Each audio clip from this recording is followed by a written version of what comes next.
Hello and welcome everyone to a presentation of Clash Artifacts of Chaos. I am Carlos Bordeo, one of the designers of this game, and I'm going to a little bit explain what's special about this game, what differentiates it from other third-person action combat titles.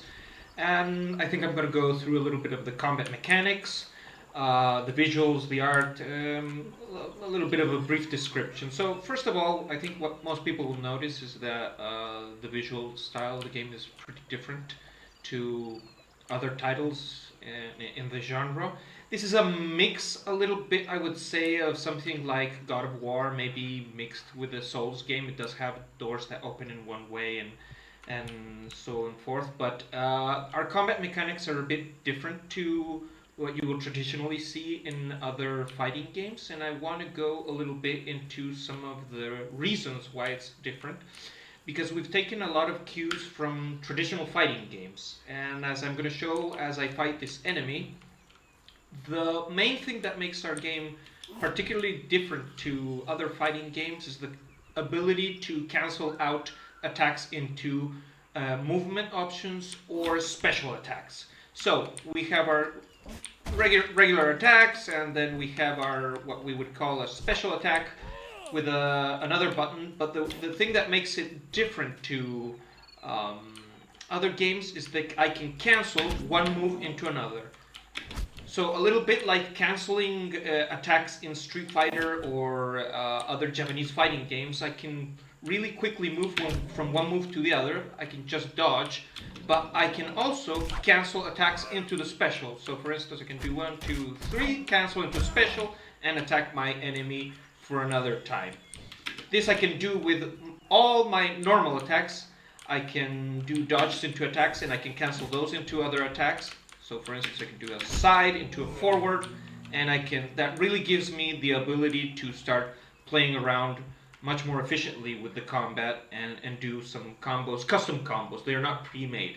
So another thing that's particularly different from our game when compared to other games, and I'm going to showcase this here against this dummy here, is the ability to go into first-person combat mode. So we're going to skip here the sort of tutorial, but as you'll see as I start fighting with this dummy, I can do all the same things. But once I feel my rage bar or attack bar, I can go into first-person combat mode. And in first-person combat mode, I have different sets of attacks. I can still parry. I can still attack and cancel. I can do many of the same things. But you'll notice this kind of note of sound that starts increasing, and that is how close I'm about to reach a special, the ultra attack in the game. So let's finish him off, and boom.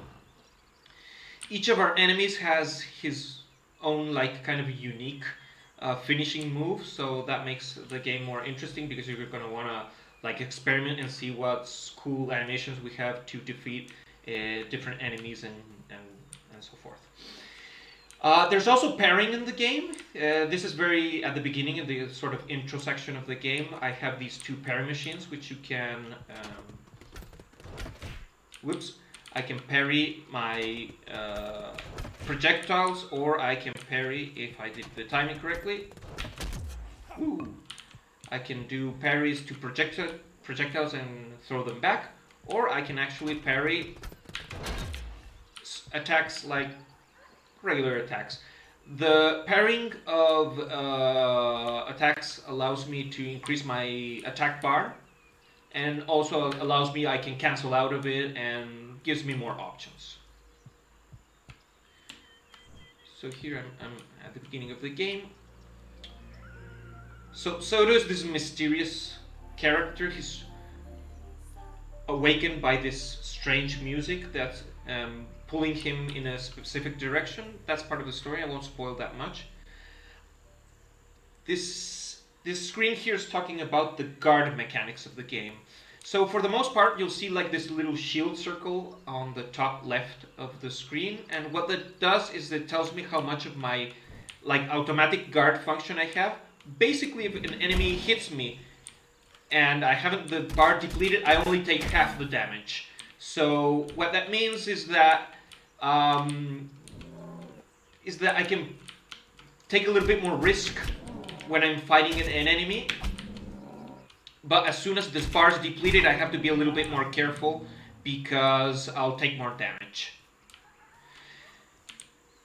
I have, from my dodge movements, I can do forward attacks, I can do side attacks, I can also do charge attacks, I can do running attacks. As you see there, I was able to cancel multiple attacks by just using the different options that I get from the movement. Whoops! From the movement options I get from just the movement options that I get from the combat mechanics in the game. So here I'm gonna climb and I'm just gonna heal myself a bit. Yummy. So let's take on these two enemies. I have a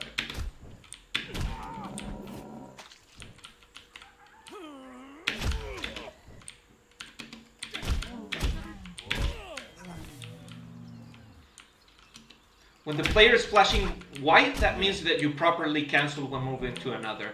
Now, this is the main combat stance, one of 3 that you can choose at the beginning of the game. I choose like the regular boxing one, but there's others.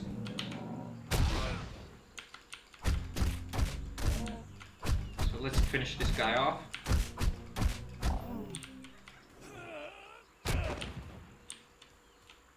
As you can see, I used the rage bar there, and I was able to defeat that giant Odonodon.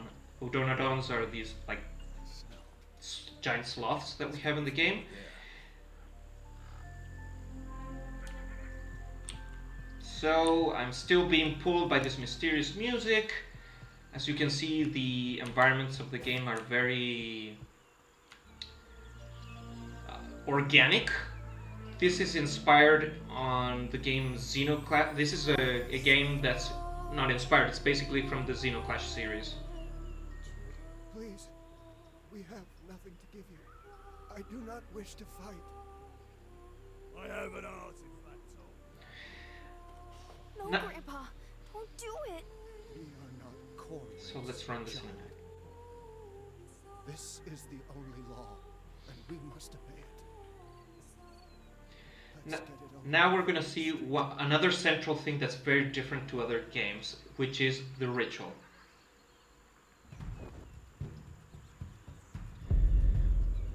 So what's going on here? So my enemy is challenging me to a ritual. A ritual is like this sort of minigame that you play against other opponents, intelligent opponents. So previously I was like fighting animals, but in this case I'm taking control of Grandpa here, and he's going to be playing the ritual against this guy who we call the bully.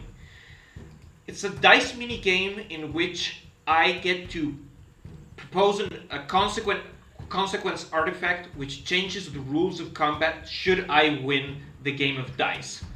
So I'm going to go through it relatively quickly here, but basically I have this my cup with the dice, and I can throw my dice, and woo, we got a 6, a 2, and a 2. That's, oh, he got a much better throw. And you have these little checks which allow you to alter the way the dice are on the board.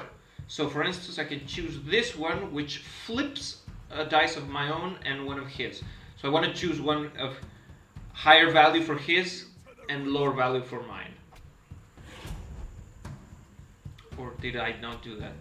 No, I think, well, I'm going to, we're tied right now. This one here, what it does is it reduces the value of the dice that I put here.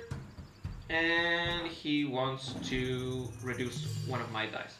So the ritual I've won it, that means that I get to affect him with the consequence artifact which I chose, which is this one, which is a poison. You're going to see that during the combat the bully is going to be having like twitching. He's going to have like these stomach pains which interrupt his animation and make the combat easier for me.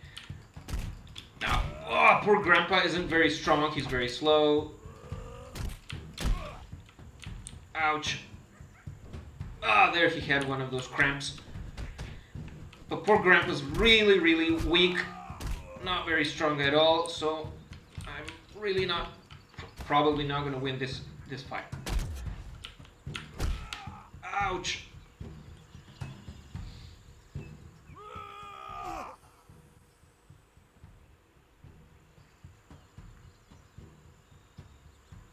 Grandpa!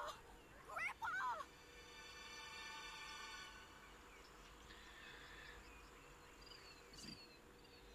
Is he dead? I didn't. In the world of Xenoclash, characters don't really try to kill each other, they fight. It's very violent, but from the story itself, You killed him. these creatures are usually not trying to kill each other. This is none of your business. I have another artifact. You don't want to. So what the bully's telling here, he has artifacts, Then I've already won. and Pseudo says, I don't have any, so basically they have to follow the law of the land. They're gonna have to duke it out, but since I don't have any dice, he has the consequence of hitting me with a stick, and there's nothing really I can do, but the fight starts, and I'm gonna take revenge for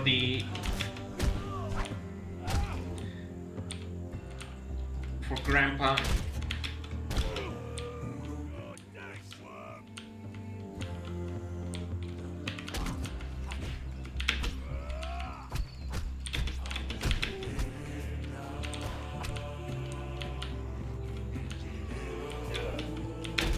Enemies, one interesting thing that's going on here is that you'll notice that the bully is parrying some of my attacks. And that happens because I'm hitting him with the same attack over and over again. You can't really keep on repeating the same attack over and over, or the computer will learn your moves. Is that all you got?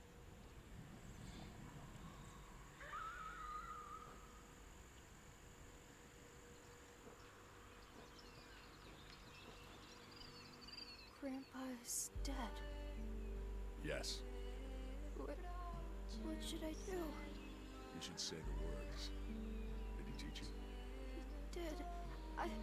Say the words. His bones are earth. His flesh is dust. His breath His breath is wind. is wind. Good. It's over. This is how these two characters meet together. Where will I go?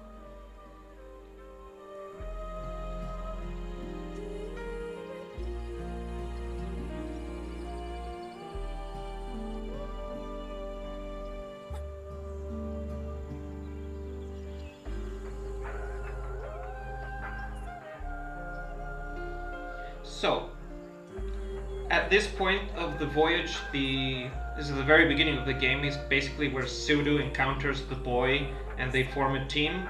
We said we got some inspiration for the original from God of War, and definitely you can see that there's a relationship between these two characters, which will play out and be a central part of the story of the game.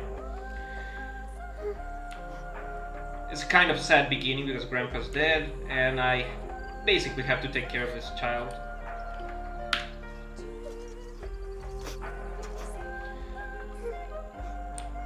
So I'm instructed to play at the beat, go to the tent, and you'll notice the checkpoint system is very similar to a Dark Souls type of game, Souls type game, in which you have to reach these campsites to Can't leave without Grandpa's dice.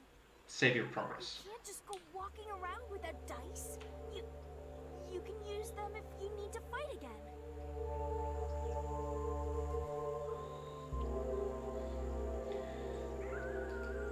So now I have my... Now Pseudo finally has some dice. I can basically fight in the game. I can have ritual encounters with other intelligent enemies and have my own minigame Is there anyone who can take care of you? against them. No, Anyone who knew your grandpa? my brother. He doesn't want to see me. Where is he? In the mountains. Too far out of my way. Maybe someone from Gemini's palace could take you there. She's always got messengers going back and forth, taking care of her business. So I'm gonna skip these enemies over here.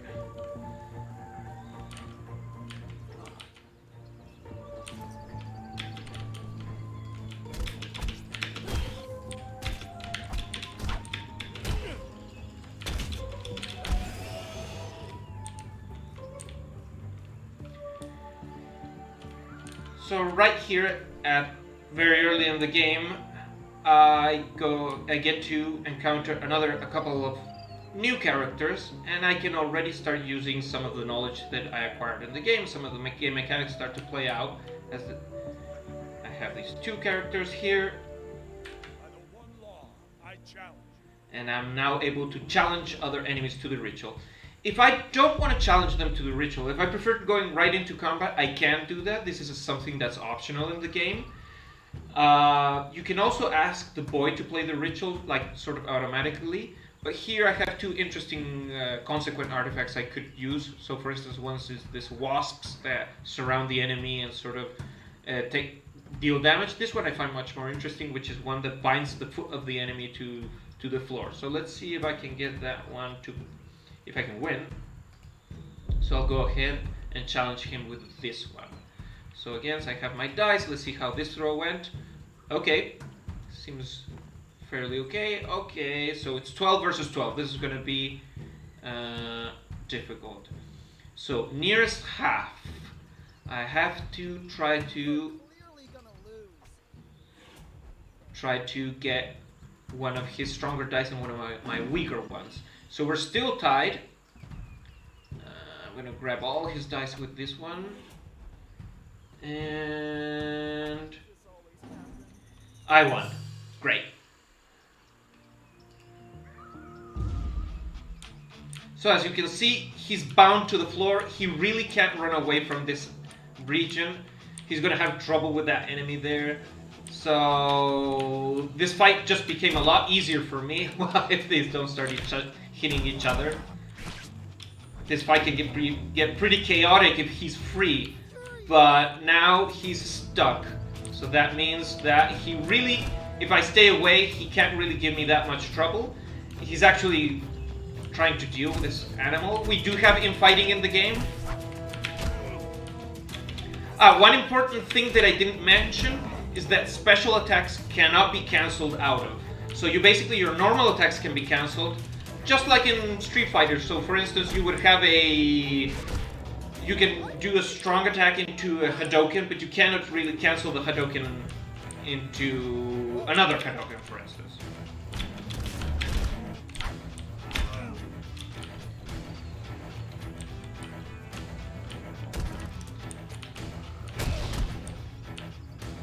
Whoa!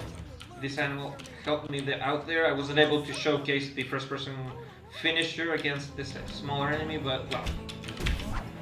You can do it if you play the game. So the chain, I think he broke from the bind. Yes, exactly. It's not indefinite. It gives me some time. So now we're gonna take care of this big guy together. And now he's all alone. This makes the fight a lot easier. I think he lost his HP right after doing that attack. So well, from here the game just opens up for more exploration. There are creatures around that I can fight with, places to explore, adventures to have, but I think at this point I'll just leave it here, and I hope you enjoy the game. This game is still in development. We're in beta stages still, but we would very much appreciate if you can wishlist the game, try it out, give us feedback, because there's a lot of things that are in progress here. So this game isn't finished, and it would be very interesting to get the feedback from as many people as we can. Hope you enjoyed this presentation, and glad to see you here.